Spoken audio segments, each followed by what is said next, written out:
너희는 이 말씀을 들으라 라는 제목으로 하나님 말씀 증가합니다.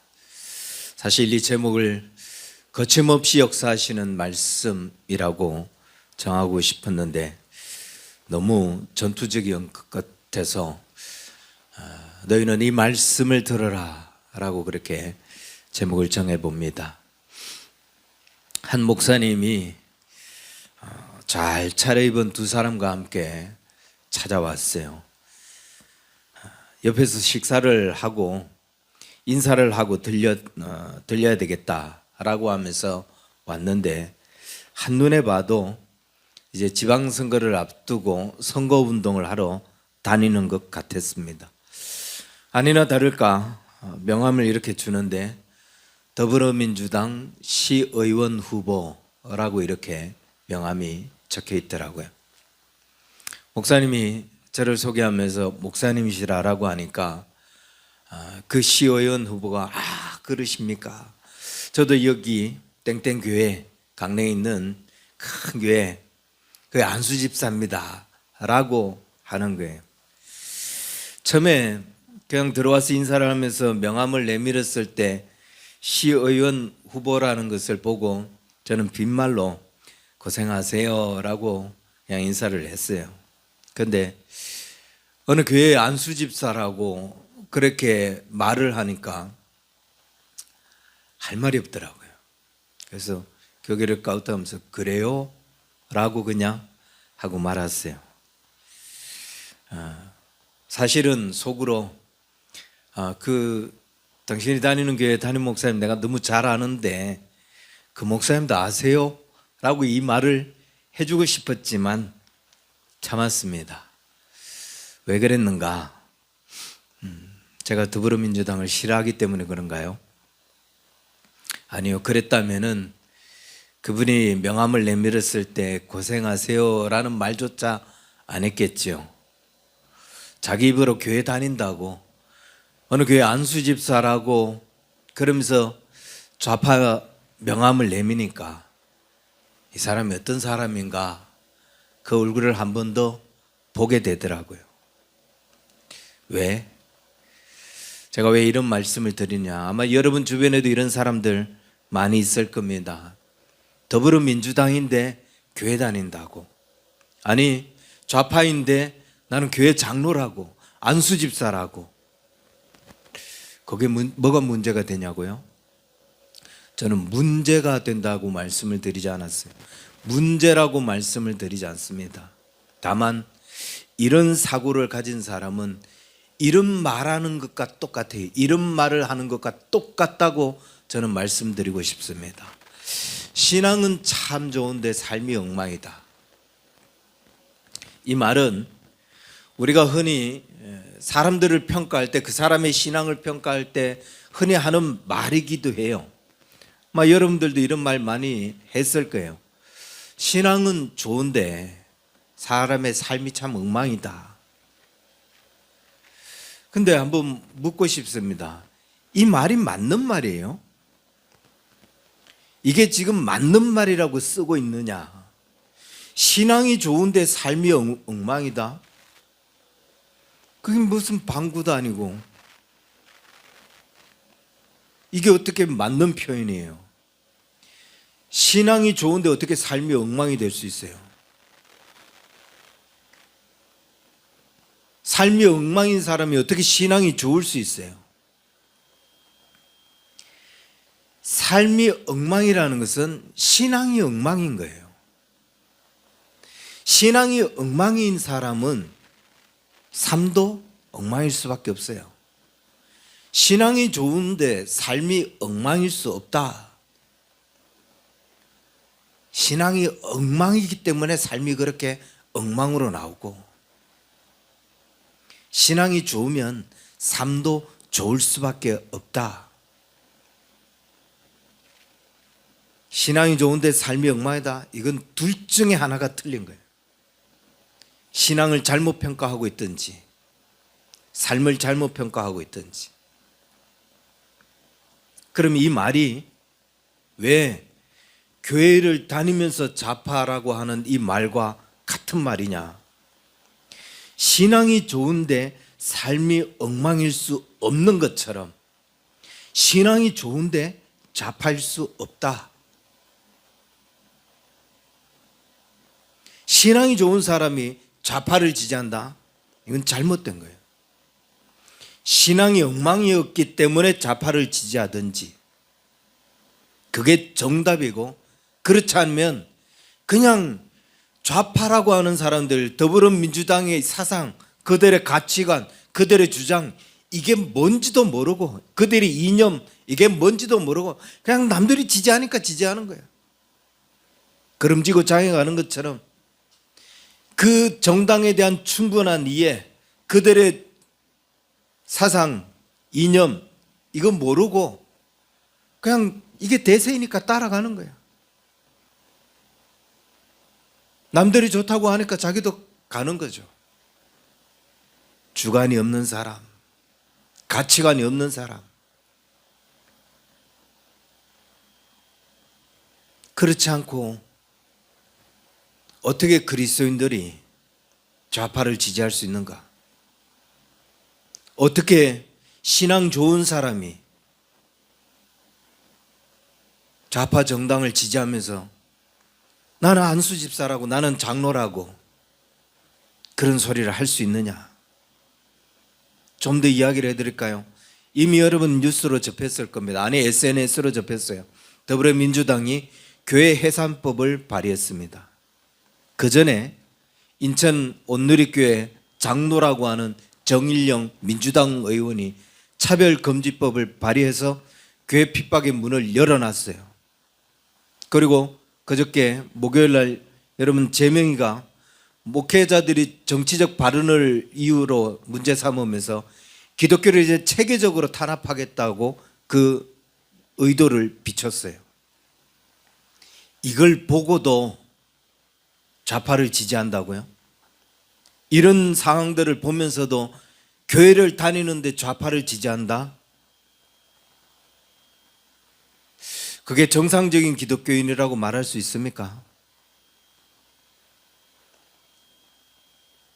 더 이야기해 드릴까요? 윤석열 정부가 충북밤 이후 9개월 만에 23년 2월부터 그들은 오직 정부의 직무정지만을 위해서 31번의 탄핵, 줄탄핵을 합니다. 법무부 장관, 행안부 장관, 검찰총장, 심지어 여기에는 제명의의 그 범죄를 수사하고 있는 검사 9명까지 포함이 되어 있고요. 대통령 직무대행, 그 직무대행의 대행까지 31번의 줄탄핵, 그리고 이 헌법재판소에서 그 누구도 그 탄핵이 인정되지 않고 모두가 다 기각되는, 이거는 우리나라 정치 역사에도 없었고 전 세계 역사에도 없는 가장 이례적인 일이에요. 이런 좌파들에게 무슨 인간성이 있고 무슨 윤리가 있고 도덕이 있습니까? 그런데 그들을 지지한다? 정부의 발목을 잡기 위해서 모든 예산을 다 삭감시키고 활동비까지 다 전액 삭감시켜놨다가 지가 정권을 잡으니까 100%가 아닌 150% 예산을 늘려서 공산주의 정책을 펼치고 있잖아요. 친북, 친중 정책을 펼치고 있잖아요. 그런데 정상적인 기독교인이 그런 정당을 지지하고 있다? 그게 신앙 있는 사람이에요? 그걸 지지하면서 나는 어느 교회 다닙니다, 어느 교회 장로예요, 안수 집사예요. 아니, 그 장로라고 하는 게 교회를 탄압할 수 있는 문을 여는 차별금지법을 발의하고 있는데 이 사람이 신앙 있는 사람이라고 말할 수 있느냐? 에이, 목사님, 신앙은 좋은데 정치적 성향이 다를 뿐이에요. 이게 맞는 말입니까? 생각이 있는 사람이겠냐? 신앙이 좋은데 교회를 탄압하는 법안을 발의합니까?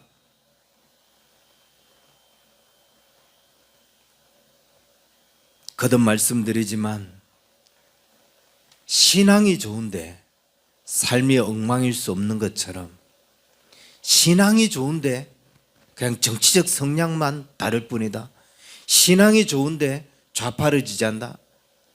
틀렸다. 잘못된 표현이라고요. 신앙이 엉망이니까. 그것도 아니면 그 좌파가 뭔지도 모르고 그냥 걸음지고 장해가는 거예요. 그들의 이념, 그들의 사상, 그들의 가치관이 뭔지도 모르고 내 안에 가치관이라고는 하나도 없어요. 그냥 출세만 하면 된다. 내 안에 신앙이라고 하는 것은 손톱만큼도 없어요. 그냥 잘 먹고 잘 살면 된다 라고 하는 생각으로 그냥 공산주의를 추종하는 거죠. 그렇다면 왜 우리나라 사람들은 이런 이원론적인 생각에 빠져 있는가? 왜 신앙이 엉망인데도, 삶이 엉망인데도 신앙이 좋은 사람이라는 말을 하고 있는가?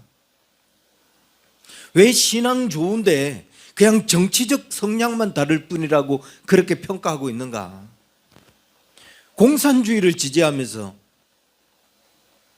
교회를 탄압하는 법안을 내면서 나는 교회 장로라고, 나는 안수 집사라고, 나는 기독교인이라고 왜 이런 말을 던지는가? 마치 자기는 신앙에 아무런 문제가 없는 사람처럼.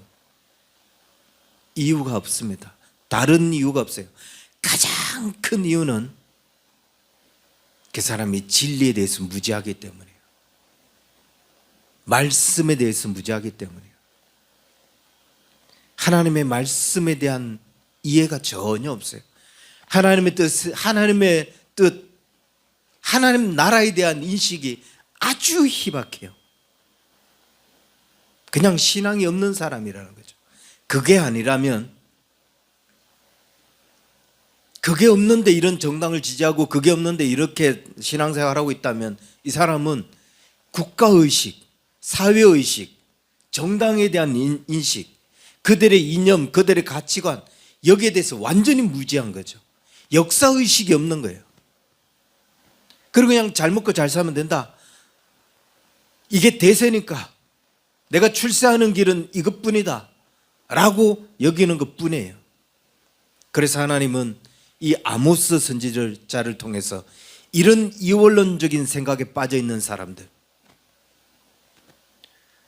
신앙은 좋은데 삶이 엉망이라고 말을 쓰고 있는 사람들, 신앙은 좋은데 좌파를 지지하고 나는 교회를 탄압하는 법안을 내면서도 나는 교회 장로라고 하는 사람들, 이런 사람들이 왜 이런 삶을 사는지에 대해서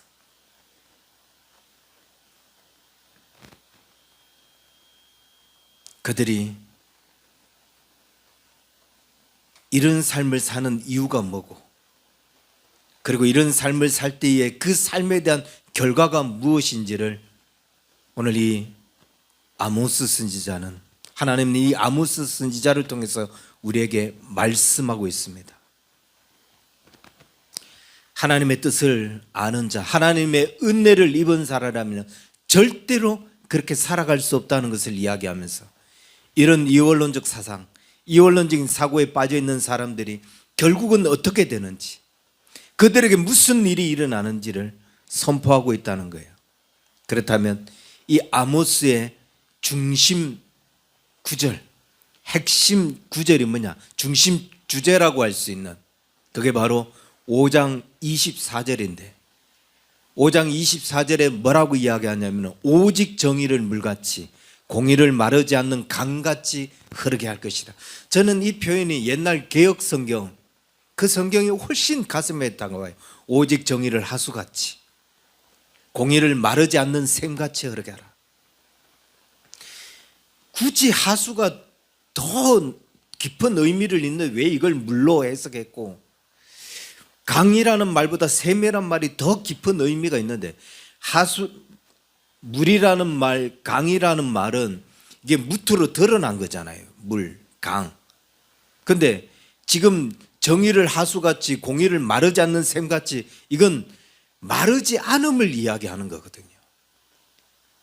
무트로 드러난 샘들, 물들을, 강은 마를 때가 있어요. 그러나 지하에까지 매장되어 있는 이 하수, 그리고 마르지 않는 샘은 그건 절대 마르지 않아요. 무슨 말이냐? 이 사회가 아무리 악하고 저들이 아무리 하나님의 말씀을 무시하고 나는 신앙이 좋은데 삶이 엉망이야, 그런 삶을 살더라도 그리스도인 너희는 정의를 하수같이, 공의를 마르지 않는 샘같이 그렇게 행하며 살아가야 된다.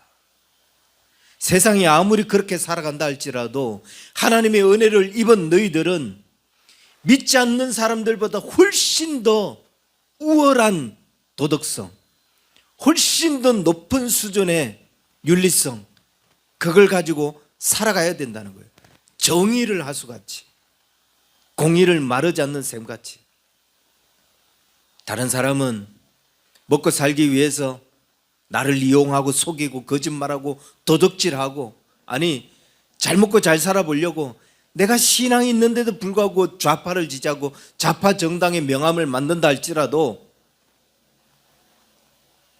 그런 부조리한 삶을 산다 할지라도 네가 그리스도인이라면, 네가 하나님의 사람이라면 너는 정의를 하수같이, 공의를 마르지 않는 샘같이 행하며 살아가야 된다. 저들이 그런다고 똑같이 그렇게 살지 말고 훨씬 더 높은 수준의 신앙, 훨씬 더 높은 수준의 윤리성, 도덕성을 가지고 살아가야 된다는 거예요. 이게 하나님께서 우리에게 요구하시는 삶이라고요. 이게 하나님의 은혜를 입은 하나님의 백성들에게 하나님이 요구하시는 삶이라고요.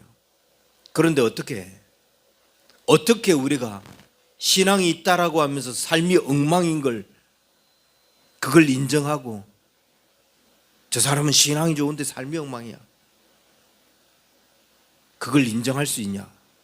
어떻게 교회를 탄압하고 교회를 핍박하는 그런 법안을 내면서 저 사람은 교회 장로야, 이걸 인정할 수 있느냐? 어떻게 하나님의 은혜를 입은 사람들이 교회를 탄압하는 그런 정당을 지지하고 그 명함을 만들면서 나 이 교회 안수 집사인데요 라고 말할 수 있느냐? 불가능하다. 하나님의 은혜를 모르는 사람이든지 그냥 세상 사람처럼 그냥 먹고 사는 데만 정신이 없는 사람이든지, 하나님은 우리에게 훨씬 더 높은 수준의 윤리, 훨씬 더 높은 수준의 정의, 훨씬 더 높은 수준의 신앙을 요구하고 있다는 거예요. 다시 본문으로 들어가면 이 아모스가 말씀을 선포할 당시의 시대적 배경이 어떠냐? 1장 1절에 보면 이렇게 이야기합니다. 유다 왕 우시아의 시대, 곧 이스라엘의 왕 요아스의 아들 여로보암의 시대, 지진 전 2년에 드고아 목자 중 아모스가 이스라엘에 대하여 이상으로 받은 말씀이라. 무슨 말이냐면, 아모스는 남유다에는 우시아 왕이 다스리고 있을 때고 북이스라엘에는 여로보암이라고 하는 왕이 다스리고 있을 때라는 거예요. 그런데 드고아에 사는 사람이, 다시 말하면 남유다에 살고 있는 사람이에요. 남유다에 살고 있는 아모스를 불러서 야, 너 북이스라엘에 가서 이 하나님의 말씀 좀 전해 라고 말씀하셨다는 거예요. 그럼 남유다 때 역대하 26장에 보면 남유다 우시아 왕 때에는 그 나라가 어땠느냐? 블레셋, 아라비아 등 그 남유다 주변 그 국가들을 이 우시아 왕이 전쟁에서 승리하면서 영토를 가장 크게 확장을 시켰어요. 그래서 그 주변 국가들이 이 남유다에게 조공을 바칠 정도로 각각 주변에 망대를 세우면서 강한 군사력을 자랑하고 있던 그때에 그 남유다에 살고 있는 우시아, 이 아모스. 그런데 그가 활동하러 갔던 북이스라엘은 어떠냐? 여로보암 때. 여러분, 여로보암 왕은 북이스라엘 왕 중에서 역대 가장 부했던 왕, 역대 가장 힘이 셌던 왕이에요. 가장 영토가 하맛 어귀에서부터 아라바 바다까지 이르게 했다라고 열왕기하 14장 25절에 이야기하고 있어요. 다시 말하면 아모스가 활동했던 시기에는 남유다에도 가장 강대한 왕, 가장 강대하고 부강한 시대, 그리고 그가 활동했던 북이스라엘도 역사적으로 가장 힘이 있었던 왕, 가장 부강한 땅에 가서 그가 활동을 하기 시작했다는 거예요. 막강한 국가, 국력, 막강한 부를 자랑했던 때. 그런데 주목해야 할 것은 이렇게 막강한 부, 막강한 권력을 가지고 있었지만 종교적으로는 가장 타락했던 때, 가장 부패했던 때라고요. 그래서 하나님께서 이 아모스를 통해서 2장 6절에 보면은 이 북이스라엘의 죄가 뭔지, 이스라엘이 가지고 있는 죄가 뭔지를 지적합니다. 2장 6절부터 8절까지 보면 이럽니다.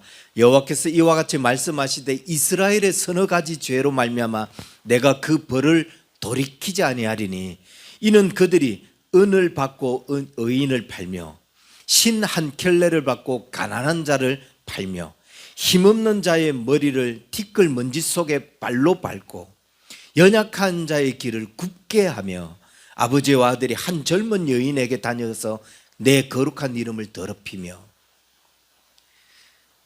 은을 받고 의인을 판다. 신 한 켤레로 가난한 사람을 판다. 뭐예요?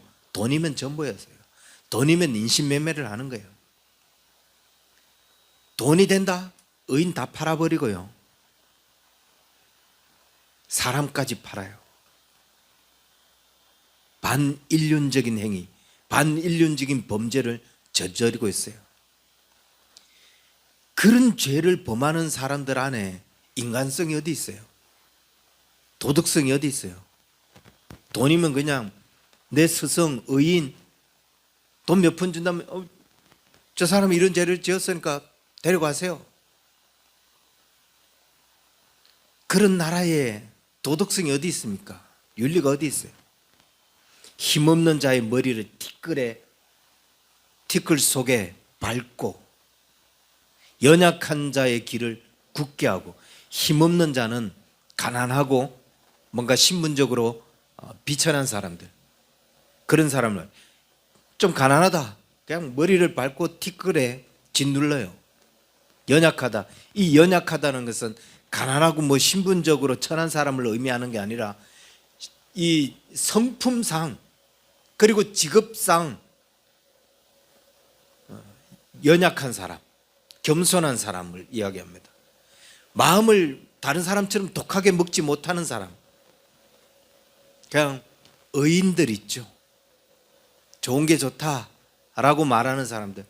네가 아무리 아껴도 내가 너한테 악으로 대하면 안 되겠지. 이런 연약한 사람들, 그런 사람들의 길을 굳게 만든다. 내가 이거 계속 참아야 되나? 내가 계속 인내해야 되나? 이런 생각이 들게 만든다는 거예요. 기득권을 가진 사람들이 그런 연약한 자들을 괴롭히는 거예요. 이 사회는 인간성도 도덕성도 윤리성도 없다는 걸 보여줍니다. 게다가 성적으로 타락했어요. 아버지와 아들이 한 젊은 여인에게 들어가고, 그런데 그 당시의 사회 모습이 오늘날 우리 이 사회와 너무 닮았다는 거예요. 너무 흡사하다는 거예요. 여러분, 지금 아예 뉴스에서 쉬쉬하고 있고 보도를 안 하고 있지만 캄보디아, 어디 캄보디아 마음대로 여행할 수 있겠습니까? 캄보디아에서 일어나고 있는 끔찍한 죄, 범죄, 수십 명, 수백 명, 아니 수천 명이 될 수도 있습니다. 우리나라 사람들 잡아놓고 돈 빼앗고 그 다음 장기를 적출하고 얼마나 많은 사람들이 싸늘한 죽음이 되어서 돌아오는데, 인신매매가 이루어지고 장기 적출이 이루어지고 있는데, 그런데 이 정부는 어떤 대안도 대책도 내놓지 않아요. 아니, 언론조차도 보도하지 못하게 합니다. 왜? 그 배후에 중국인들이 있기 때문에. 그 범죄 조직이 중국인들이기 때문에. 친중 정책을 펴고 있는데 너 그러면 안 된다라는 말을 못하는 거예요. 무슨 이 사회에 도덕성이 있어요? 무슨 윤리가 있어요? 무슨 인간성이 있어요? 반인륜적인 범죄를 저지르고 있는데도 그냥 가만히 있고, 힘없는 자들, 연약한 자들, 가난해서 비천한 사람들은 그냥 거들떠보지도 않습니다. 무한공사, 무한공항 참사, 자기들이 정치적으로 이용했다가 이거 좀 도와달라고 하니까 뭐 무한 어쩌고 떠드는데 완전히 무시를 하잖아요. 대놓고.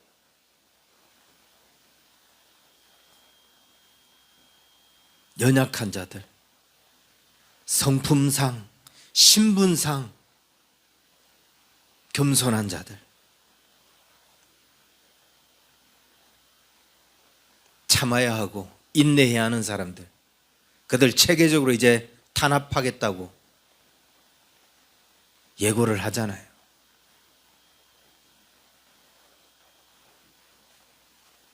그런데 이런 정당을 지지하고 이런 정당의 명함을 내밀고 인사를 다니고, 나는 교회 장로인데 차별금지법을 내고, 그게 제정신이 있는 사람들이냐?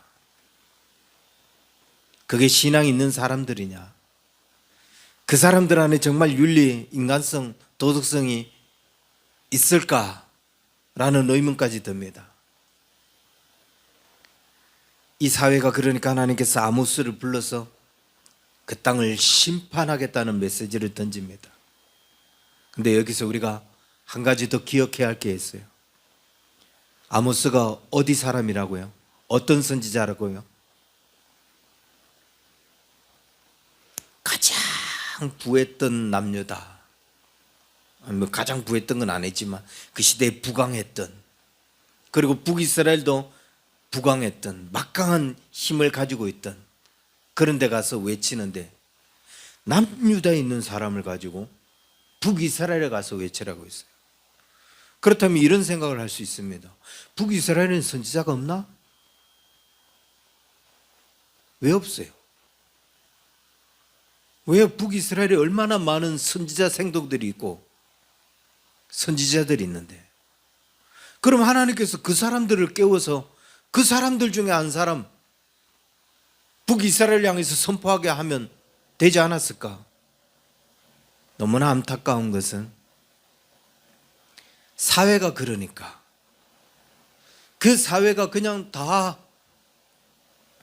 부강한 그 국력을 자랑하고 부를 추구하며 살다 보니까 선지자들이 처음에는 야, 너희들 이러면 안 된다, 하나님의 말씀 앞에 회개해야 된다라고 외쳤는데 안 들어요. 사람들이 귓등으로 듣지도 않아요. 너 그렇게 하면 안 돼. 하나님 앞에 회개하고 또 하나님의 은혜에 감사할 줄 알고 말씀이 중심이 돼서 살아야지. 그런데 귓등으로 듣지 않아요. 그러니까 몇 번 하다가 에이, 뭐 아무리 해도 듣지 않는데 뭐 다른 이야기 하지 뭐. 근데 이렇게 하면 하나님의 은혜가 있더라, 하나님께서 당신의 삶을 위로하고 축복해 주더라, 그러니까 귀가 쫑긋해서 듣거든요. 아 그래, 그냥 차라리 이런 설교하고 하지 뭐. 그러면서 하나님의 말씀에 어떤 회개하고 그들이 살아야 할 삶의 방향에 대해서 지시하는 게 아니라 축복받으시오, 하나님의 위로가 있어, 이런 선포만 하게 되더라는 거예요. 시대에 선지자가 있는데 선지자들이 다 타락한 거예요. 같이 부패한 거예요. 그냥 먹고 살기 위한 선지자, 직업화되어 있는, 생계화되어 있는 목사, 그렇게 하니까 인기가 있으니까, 그렇게 하니까 사람들이 자기 말을 들으니까. 정말 세상을 깨우치고 사람들을 깨우치는 그런 메시지를 선포하는 사람들이 없더라. 그래서 하나님께서 야, 남유다에 살고 있는 너 이리 와봐라. 네가 여기 와서 좀 전해달라 라고 하며 남유다에 있는 사람을 끌어와서 복음을 전하게 합니다. 그런데 더 기가 막힌 건 남유다 왕 우시아의 시대 곧 이스라엘의 왕 요아스의 아들 여로보암의 시대에 지진 전 2년에 덕어와 목자 중 아모스가 이스라엘에 대하여 이상으로 받은 말씀이라. 덕어와 중 목자라고 했어요. 무슨 말이냐면 이 사람은 전문적으로 예언을 훈련받은, 전문적으로 하나님의 말씀을 선포하는 훈련을 받았던 선지자도 예언자도 아니라는 거예요. 덕어와의 양을 치고 있는 목자랑 양떼.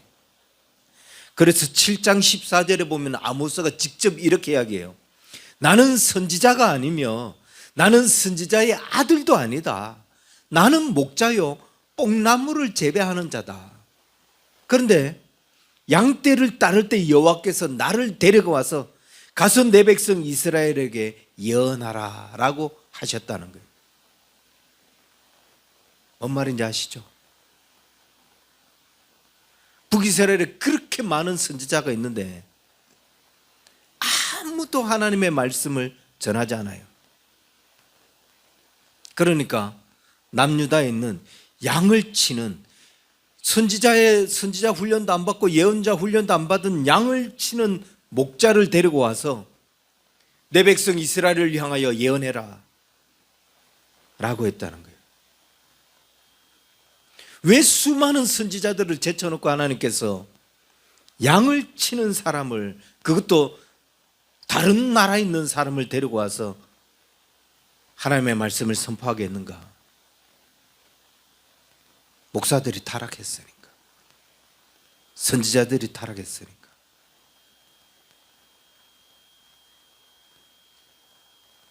북이스라엘에 그것을 선포하는 선지자들이 없으니까, 다 직업형이고 생계형 목사가 되어 있으니까. 저는 지금 이 사회가, 당시 사회하고 너무나 유사하다는 것을 말씀드리고 싶고, 그렇다고 해서 이 사회가 목사들이 다 생계형 목사로 전락했다고 말씀을 드리는 게 아니에요. 당시 북이스라엘이 그랬던 것처럼 우리나라가 일제강점기에 있을 때, 아니 6.25로 인하여 완전히 나라가 폐허가 되어 있을 때에 이 민족을 일깨웠던 사람들이 누구예요? 다 무너지고 다 쓰러지고 일어날 용기마저 없는 그때에 깨어있는 하나님의 사람들이 국민들을 깨웠어요. 그들을 향해 외쳤어요. 하나님의 말씀을 선포하며 하나님의 은혜와 위로를 선포하며, 그리고 이 민족을 일으켜 세웠습니다. 아무리 타락해도, 아무리 시대가, 사회가 그렇게 타락했다 할지라도 그들을 깨우칠 수 있는 하나님의 사람만 있으면 그 시대는 다시 일어서게 됩니다. 아니, 이걸 반대로 얘기하면 다 타락했지만 하나님은 누군가를 깨웠으라도 그 사람들을 다시 일으켜 세우신다는 거예요. 이게 하나님의 말씀은 거침없이 역사하고 있다는 거예요. 이걸 우리의 삶에 적용하면 내 삶이 계속 주의 말씀을 부인해요. 계속 고집 부리며 살아가요. 계속 내 뜻대로. 하나님의 말씀은 그래서 내 삶에 역사하지 않는 것 같지만 하나님의 말씀은 거침없이 살아 역사하십니다. 내가 아무리 부정하고 아무리 불순종한다 할지라도 내 사상을 뛰어넘고 이 시대의 이념을 뛰어넘습니다. 저들이 이 시대에 정권을 장악하고 대세다, 이게 더불어민주당이 대세다라고 하지만, 그래서 이 사회가 마치 하나님의 역사가 죽어가는 것처럼, 그러나 하나님의 말씀은 거침없이 역사해요. 그 어떤 사상도, 그 어떤 이념도, 그 어떤 불순종도 역사하시는 하나님의 말씀을 막을 수가 없다는 거예요. 아무리 타락한 사회에도 하나님은 남유다에 있는 사람을 끌어서라도 그 시대 사회를 깨웁니다. 뭐라고 선포하죠? 너희가 한 사람도 남지 않고 다 패망하여 끌려갈 것이다.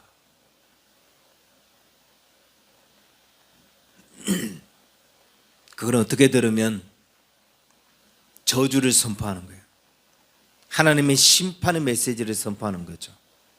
그런데 그건 저주의 메시지가 아니에요. 심판의 메시지가 아니에요. 하나님이 나에게 경고의 메시지를 전한다는 것은 뭘로 의미하는 거죠? 여전히 하나님이 나를 사랑하고 계신다는 거예요. 여전히 하나님이 나에게 기회를 주고 계신다는 거예요. 이 땅에 하나님께서 너희가 계속 이런 이원론적인 생각을 가지고 살아가면 하나님 심판하실 거다. 그러니까 회개해라 라는 거예요. 신앙은 좋은데, 나는 교회 장로인데, 그러면서도 말씀에 불순종하고 그렇게 살아갈 때 계속 말씀이, 계속 여호와 관련된 말씀이 내게 들리고 있다는 것은 하나님이 지금 심판의 메시지를 던지고 있다는 거예요. 경고의 메시지를 던지고 있다는 거죠. 정신 차리라는 거죠. 회개하라는 거예요.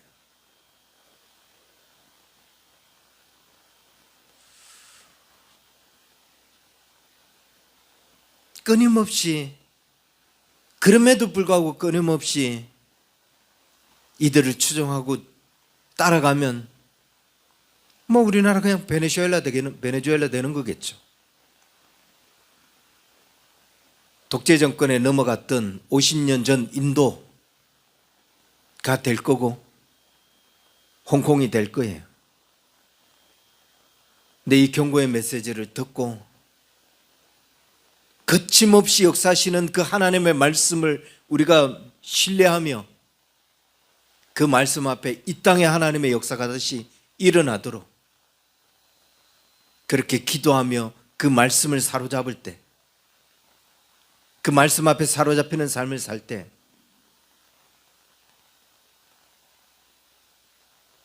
이 사회를 무너뜨리려고 하는, 교회를 무너뜨리려고 하는 그런 세력들은 무너지게 될 것이고 결국 하나님의 나라는 더 부강하게 서게 될 것입니다.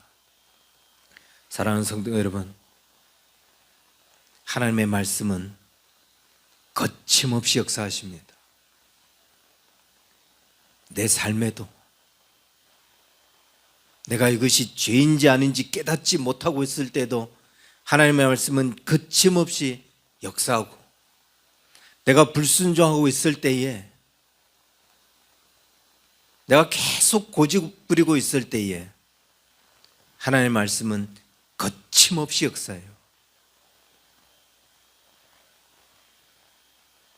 내가 외면하고 있을 때, 그냥 시대가 그러니 따라가자, 세상이 그러니 따라가자, 이게 돈 버는 방법이다, 이게 출세하는 방법이다 라고 쫄랑쫄랑 따라가고 있을 때, 그때도 하나님의 역사는 거침없이 역사하십니다.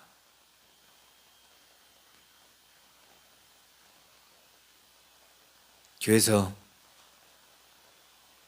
좌파 이야기하면 손님 떨어질까 봐 침묵하고 있을 때도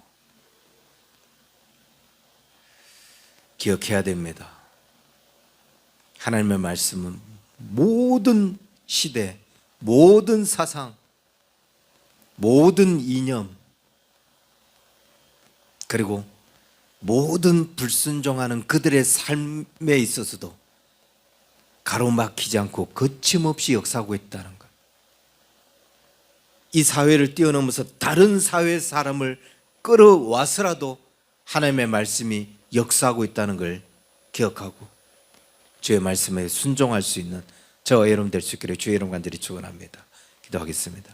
하나님 아버지, 오늘 우리가 다시금 주 앞에 엎드리며 주의 말씀이 우리의 삶, 우리의 생각, 우리의 삶의 모든 영역까지 다스리고 지배할 수 있기를 소망합니다. 이미 그렇게 하고 계시지만 이 사회 가운데도 하나님께서 그렇게 역사하고 계시는 것들이 보여지게 하시고 또 그렇게 믿고 순종하며 나아갈 수 있는 우리가 되게 하여 주시며 우리의 모든 삶에 있어서도 하나님 주의 말씀을 부정하고 있는 것들이 있다면 철저하게 회개하게 하여 주셔서 하나님의 말씀이 거침없이 역사하시는 그 말씀을 신뢰하고 오직 주의 뜻만 가장 우선적으로 서가고 따르는 우리 언약의 성도들 다 될 수 있도록 축복하여 주옵소서. 이제는 우리 주 예수 그리스도의 은혜와 하나님 아버지의 크신 사랑과 성령님의 인도하심이 거침없이 역사하시는 하나님의 말씀 앞에 순종하며 나아가기를 원하는 우리 언약의 성도들 저들의 모든 삶 위에 이제로부터 영원토록 항상 함께 있을지어다. 아멘.